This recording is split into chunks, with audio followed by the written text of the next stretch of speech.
চিকিৎসকের সাক্ষাৎ পেতে বহির্বিভাগে ঘণ্টার পর ঘণ্টা লাইনে দাঁড়িয়ে অপেক্ষা রোগীদের। রোগের ব্যবস্থাপত্র অনুযায়ী পাওয়া যাচ্ছে না সরকারি ওষুধ। নানা দুর্ভোগের অভিযোগ ভর্তি রোগীদেরও।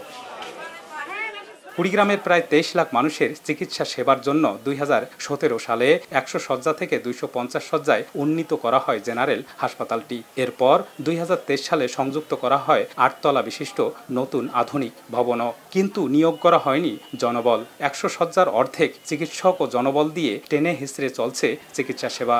এতে চরম দুর্ভোগে রোগী ও স্বজনরা। কুড়িগ্রাম সদর হাসপাতালে আমাদের ডাক্তারের সংকট, ওষুধের সংকট, আমাদের অনেক ভোগান্তি হইতেছে। 2 মাসে 1.5 মাসে আসি প্রেসারের ওষুধ বিলি আসি, এই প্রেসারের ওষুধের বেলা পাওয়া যায় না, থাকে না। এই যে মনে করেন এখন রোগীরা সবাই বসেছে, একবার রাউন্ড দিলে আর এখন আসবে না। এদিকে জনবল ও ওষুধ সংকটের কথা স্বীকার করে সমস্যার সমাধানে চেষ্টার আশ্বাস হাসপাতাল কর্তৃপক্ষের। আমরা যোগাযোগ করছি, হয়তো 250 শয্যার জনবল খুব শীঘ্রই হয়তো এটা অনুমোদন পেয়ে যাব এবং জনবল পদায়িত হলে আমাদের কার্যক্রমটা আরও সাবলীলভাবে করতে পারবো।